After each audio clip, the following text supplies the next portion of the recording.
Hello friends, स्वागत है आप सभी का यूट्यूब चैनल आइए पढ़ते हैं में। दोस्तों, आज के इस वीडियो में हम आपके लिए लेकर आ रहे हैं आईएएस प्री पेपर जो अभी हुआ जस्ट। ठीक है, इसमें देखते हैं हम आंसर्स आपको क्वेश्चन वाइज। यहाँ पर हम आपको डायरेक्ट आंसर्स बताएंगे। ठीक है, क्वेश्चंस के। नाउ फर्स्ट क्वेश्चंस, भारतीय संविधान के अंतर्गत धन का केंद्रीकरण किसका उल्लंघन करता है? तो यहाँ पर धन का केंद्रीकरण उल्लंघन करता है ऑप्शन सी, राज्य के नीति निर्देशक तत्व। ओके, नाउ क्वेश्चन नंबर 4 देखते हैं जो साइड में। संवैधानिक सरकार का आशय क्या है? एक संवैधानिक सरकार आप किससे कह सकते हैं? कोई सरकार जो संविधान की सीमाओं से परिबद्ध हो, जो संविधान से बंधी हुई हो, उसे कहते हैं संवैधानिक सरकार, जिसमें संविधान ही सर्वोपरि होता है। ठीक है, नाउ नेक्स्ट क्वेश्चन देखते हैं। भारत में संपत्ति के अधिकार की क्या स्थिति है? प्रेजेंट टाइम में भारत में जो संपत्ति का अधिकार है उसकी क्या स्थिति है? ये एक विधिक अधिकार है जो किसी भी व्यक्ति को प्राप्त है। ठीक है, नाउ नेक्स्ट क्वेश्चन, भारत के संदर्भ में हल्बी और कुई पद किससे संबंधित है? हल्बी हो और कुई पद किससे संबंधित है? तो यह है दोस्तों जनजातीय भाषा। ठीक है, नेक्स्ट क्वेश्चन देखते हैं हम यहाँ पर। भारत रत्न और पद्म पुरस्कारों के संबंध में निम्नलिखित कथनों पर विचार कीजिए। भारत रत्न और पद्म पुरस्कार भारत के संविधान के अनुच्छेद 18(1)(a) के अंतर्गत उपाधियां है। इसमें आपको बताना है कि कौन सा सही नहीं है। तो इसका पहला ही ऑप्शन गलत है, मतलब ये सही नहीं है। वर्ष 1954 में प्रारंभ किए गए पद्म पुरस्कारों को केवल एक बार निलंबित किया गया था, ये भी गलत है। नहीं, ये सही है, एक बार निलंबित किया गया, बिल्कुल सही है। किसी वर्ष विशेष में भारत रत्न पुरस्कारों की अधिकतम संख्या 5 तक सीमित की गई है, तो ये गलत है। अधिकतम संख्या 5 तक सीमित नहीं की गई है, तो इसमें फर्स्ट और थर्ड ऑप्शन जाएगा, तो आंसर जाएगा सी। नेक्स्ट क्वेश्चन देखते हैं। 26 जनवरी 1950 को भारत की वास्तविक संवैधानिक स्थिति क्या थी? जब 26 जनवरी 1950 को संविधान को ग्रहण किया गया था तब उसकी वास्तविक स्थिति क्या थी भारत की? भारत एक संपूर्ण प्रभुत्व संपन्न लोकतांत्रिक गणराज्य था। नेक्स्ट क्वेश्चन देखते हैं, ये इंग्लिश वाला सेक्शन है। नाउ नेक्स्ट क्वेश्चन यहाँ पर आपको स्क्रीन पर दिखाई दे रहा है। ठीक है, संयुक्त राष्ट्र पूंजी विकास निधि UNCDF और हार्बर डे फाउंडेशन ने हाल ही में हैदराबाद को विश्व के 2020 वृक्ष नगर की मान्यता प्रदान की। सेकंड कथन देखते हैं। शहरी वनों को बढ़ाने और संपोषित करने के प्रति प्रतिबद्धता को देखते हुए हैदराबाद का 1 वर्ष के लिए इस मान्यता हेतु चयन किया गया है। तो यहाँ पर आंसर है डी। कथन 1 तो सही नहीं है किंतु 2 सही है। फर्स्ट वाला कथन तो रॉन्ग है, ये वाला सही है। हाँ, बिल्कुल सही है, हैदराबाद का 1 वर्ष के लिए इस मान्यता हेतु चयन किया गया था। नेक्स्ट क्वेश्चन देखते हैं साइड में। 32 ग्रीष्मकालीन ओलंपिक जो हाल ही में हुआ है, तो इसके कथनों पर विचार करना है और सही सेलेक्ट करना है। फर्स्ट ऑप्शन देखते हैं। इस ओलंपिक का आधिकारिक आदर्श वाक्य जो इसका मोटो था वो क्या था? एक नई दुनिया, ए न्यू वर्ल्ड।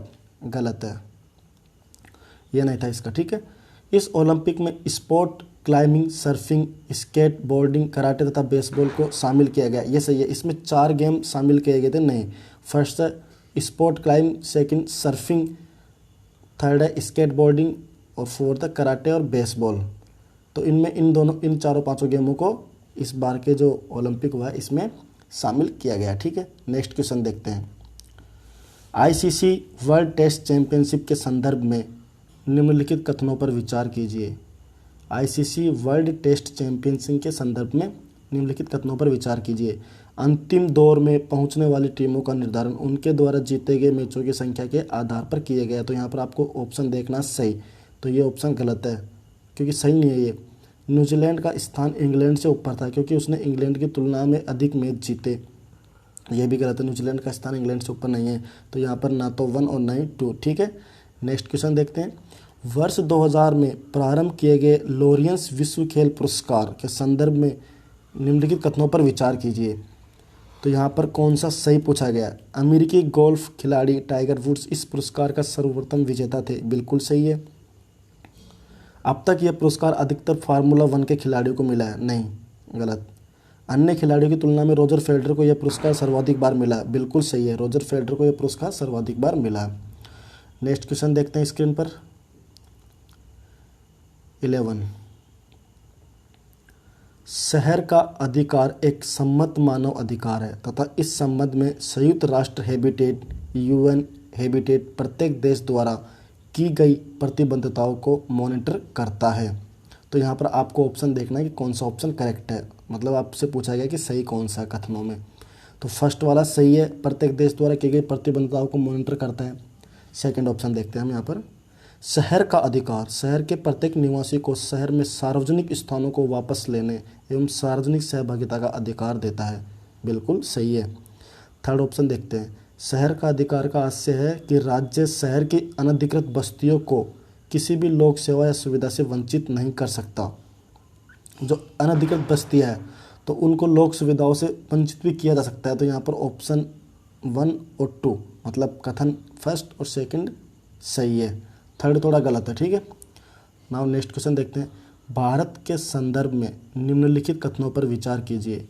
जब एक कैदी पर्याप्त आधार प्रस्तुत करता है तो ऐसे कैदी को पैरोल मना नहीं किया जा सकता क्योंकि वह उसके अधिकार का मामला बन जाता है। अब आपसे यहाँ पर पूछा गया कि कौन सा कथन सही है इन दोनों में से। ठीक है, सेकंड देखते हैं, कैदी को पैरोल पर छोड़ने के लिए राज्य सरकारों के अपने नियम हैं। ऐसा कुछ नहीं है, फर्स्ट वाला गलत है। जब एक कैदी पर्याप्त आधार प्रस्तुत करता है तो एक ऐसे कैदी को पैरोल मना नहीं किया जा सकता पर्याप्त आधार प्रस्तुत करने पर। बिल्कुल रॉन्ग। सेकंड ऑप्शन सही है, कैदी को पैरोल पर छोड़ने के लिए राज्य सरकारों के अपने नियम। बिल्कुल सही है, तो इसमें ऑप्शन बी है सेकंड। ठीक है, नाउ नेक्स्ट क्वेश्चन। राष्ट्रीय स्तर पर अनुसूचित जाति और अन्य पारंपरिक वन विकास अधिनियम 2006 के प्रभावी कार्यान्वयन को सुनिश्चित करने के लिए कौन सा मंत्रालय केंद्रक नोडल एजेंसी के रूप में कार्य करता था। तो यहाँ पर जनजाति अनुसूचित जनजाति एसटी के बारे में बातचीत चल रही है, तो ऑब्वियसली जनजाति कार्य मंत्रालय होगा। ठीक है, नेक्स्ट क्वेश्चन देखते हैं जो साइड में स्क्रीन पर है। भारत के संदर्भ में निम्नलिखित कथनों पर विचार कीजिए। न्यायिक हिरासत का अर्थ है कि अभियुक्त संबंधित मजिस्ट्रेट को हिरासत में और ऐसे अभियुक्त को पुलिस स्टेशन के हवालात में रखा जाता है, न कि जेल में। सही पूछ रहा आपसे, न्यायिक हिरासत का अर्थ क्या है यहाँ पर बताना आपको। अभियुक्त संबंधित मजिस्ट्रेट की हिरासत में और ऐसे अभियुक्त को पुलिस के स्टेशन के हवालात में रखा जाता है, न कि जेल में। भाई संबंधित मजिस्ट्रेट की हिरासत में मजिस्ट्रेट थोड़ा रहता है साथ में, तो ये ऑप्शन गलत है। सेकंड कथन, न्यायिक हिरासत के दौरान मामले के प्रभारी पुलिस अधिकारी न्यायालय की अनुमति के बिना संदिग्ध व्यक्ति से पूछताछ नहीं कर सकते। बिल्कुल सही है, कोर्ट का ऑर्डर होना जरूरी है, तो इसका आंसर जाएगा केवल 2। नेक्स्ट क्वेश्चन है 15। कानून को लागू करने के मामले में कोई विधान जो किसी कार्यपालक अथवा प्रशासनिक अधिकारी को अनिर्देशित एवं अनियंत्रित विवेकाधिकार देता है, भारत के संविधान के निम्नलिखित अनुच्छेदों में से किसका उल्लंघन करता है। वो करता है अनुच्छेद 14, आर्टिकल 14 का अनुच्छेद का उल्लंघन करता है। ठीक है, नेक्स्ट क्वेश्चन 16। भारतीय राज्य व्यवस्था में निम्नलिखित में से कौन सी अनिवार्य विशेषता है जो यह दर्शाती है कि उसका स्वरूप संघीय है। आपको फेडरल बताना है यहाँ पर। न्यायपालिका की स्वतंत्रता सुरक्षित है। संघ की विधायिका में संगठक इकाइयों के निर्वाचित प्रतिनिधि होते हैं। केंद्रीय मंत्रिमंडल में क्षेत्रीय पार्टियों के निर्वाचित प्रतिनिधि हो सकते हैं। मूल अधिकार न्यायालय द्वारा परिवर्तनीय हैं। तो यहाँ पर न्यायालय की स्वतंत्रता सुरक्षित है। बिल्कुल, भारत का जो न्यायालय है सुप्रीम कोर्ट बिल्कुल स्वतंत्र है। तो फर्स्ट यही है संघीय स्वरूप के लिए। ठीक है, नेक्स्ट क्वेश्चन। भारतीय न्यायपालिका के संदर्भ में निम्नलिखित कथनों पर विचार कीजिए। भारत के राष्ट्रपति की पूर्वानुमति से भारत के मुख्य न्यायमूर्ति द्वारा उच्चतम न्यायालय से सेवानिवृत्त किसी न्यायाधीश को उच्चतम न्यायालय के न्यायाधीश के पद पर बैठने और कार्य करने हेतु बुलाया जा सकता है। आपसे पूछा है सही कौन सा है। बिल्कुल सही है। अगर CJI को ज़रूरत पड़ती है कि भाई कार्यकारी में कोई एक जज चाहिए, लोड बढ़ गया है, तो सेवानिवृत्त जो भी न्यायाधीश है उसे राष्ट्रपति की अनुमति से बुलाया जा सकता है। ठीक है, भारत में किसी भी उच्च न्यायालय को अपने निर्णय के पुनर्विलोकन की शक्ति प्राप्त है, जैसा कि उच्चतम न्यायालय के पास है। बिल्कुल, जो भी डिसीजन देगा सुप्रीम कोर्ट अभी लेके न्यायालय कहते हैं इसे। तो इसका ऑप्शन है C 1 और 2 दोनों। ठीक है, नेक्स्ट क्वेश्चन है, निम्नलिखित में से कौन सा राज्य शब्द को सर्वोत्तम रूप से परिभाषित करता है? राज्य शब्द सर्वोत्तम रूप से परिभाषित करता है, तो यहाँ पर पहला ऑप्शन देखते हैं, व्यक्तियों का एक समुदाय जो बिना किसी बाह्य नियंत्रण के एक निश्चित भूभाग में स्थायी रूप से निवास करता है। एक निश्चित भूभाग में स्थायी रूप से निवास करता है जिसकी एक संगठित गवर्नमेंट है। तो फर्स्ट ऑप्शन ही सही जाएगा इसका। व्यक्तियों का एक समुदाय होता है जो मतलब आउटर साइड से बाहरी नियंत्रण के एक निश्चित भूभाग में स्थायी रूप से निवास करता है, तो इसका ऑप्शन फर्स्ट ही करेक्ट जाएगा। नेक्स्ट क्वेश्चन, भारत के संदर्भ में निम्नलिखित कथनों पर विचार कीजिए। भारत में केवल एक ही नागरिकता, एक ही अधिवास है। बिल्कुल सही है। सिंगल सिटीजनशिप है भारत में, सही पूछ रहा है तो सही है। सेकंड ऑप्शन देखते हैं, जो व्यक्ति जन्म से नागरिक हो केवल वही राष्ट्राध्यक्ष बन सकता है। ऐसा नहीं है। जिस विदेशी को एक बार नागरिकता दे दी गई है किसी भी परिस्थिति में उसे वंचित नहीं किया जा सकता, ऐसा भी नहीं है। हाँ, रीजन है तो उसे वंचित भी किया जा सकता है। तो यहाँ पर ऑप्शन केवल 1 ही सही है। नेक्स्ट क्वेश्चन देखते हैं हम, आप स्क्रीन पर आ रहा है 21। जल किसी अन्य द्रव की अपेक्षा अधिक पदार्थों को घोल सकता है। कैसे घोल सकता है? क्योंकि प्रकृति बतानी है इसकी। यह ऊष्मा का सुचालक है, इसकी विशिष्ट ऊष्मा का मान उच्च होता है, या हाइड्रोजन का एक ऑक्साइड है, या फिर इसकी प्रकृति द्विध्रुवीय है। तो इसकी प्रकृति द्विध्रुवीय है, इसीलिए यह अधिक पदार्थों को घोल सकता है। काफ़ी अच्छा क्वेश्चन दिया है इस बार। 24 क्वेश्चन, बिस्फेनॉल ए BPA जो चिंता का कारण है, निम्नलिखित में से किस प्रकार के प्लास्टिक के उत्पादन में एक संरचनात्मक मुख्य घटक है? पॉलीकार्बोनेट। नेक्स्ट क्वेश्चन देखते हैं। यहाँ पर हम आपको सिर्फ आंसर्स बता रहे हैं, ठीक है, सॉल्यूशंस अभी नहीं करवा रहे हैं, आप सिर्फ अपने आंसर्स मिला लीजिए, ठीक है दोस्तों। सड़क प्रकाश व्यवस्था के संदर्भ में सोडियम बत्तियाँ LED बत्तियों से किस तरह भिन्न हैं? सोडियम बत्तियाँ प्रकाश को 360 डिग्री में उत्पन्न करती है, किंतु LED बत्तियों में ऐसा नहीं होता है। सड़क की बत्तियों के रूप में LED की बत्तियों की तुलना में सोडियम बत्तियों की उपयोगिता अवधि अधिक होती है। तो आपसे सही उत्तर पूछा है यहाँ पर, ठीक है, सही उत्तर आपको बताना है।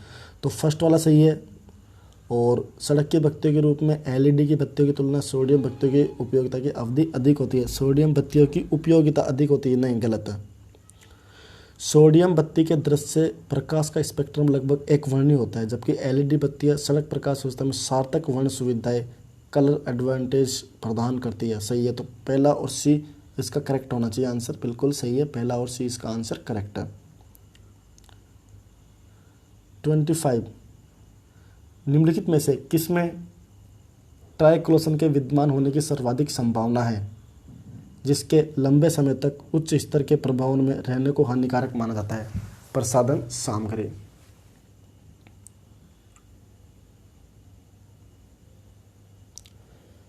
क्वेश्चन नंबर 23, SeE2 पद का उल्लेख किस संदर्भ में किया जाता है? SeE2 पद का उल्लेख किस संदर्भ में किया जाता है? विषाणु जनित रोगों का प्रसार करने में। क्वेश्चन नंबर 26, खगोलीय दूरी प्रकाश वर्ष में मापे जाने के कारण निम्नलिखित में से कौन से हैं? प्रकाश की गति स्पीड सदैव एक समान होती है।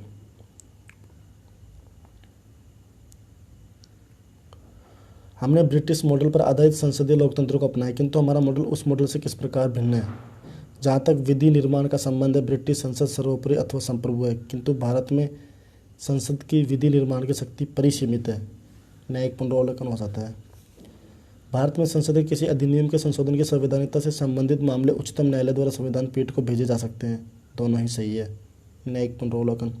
भारत के संविधान के किस अनुच्छेद के अंतर्गत निजता का अधिकार है? 21, आर्टिकल 21 में निजता का अधिकार दिया गया है। ठीक है, ठीक है दोस्तों, हम नेक्स्ट क्वेश्चन नेक्स्ट वीडियो में लेकर आते हैं। ठीक है, thanks for watching this video.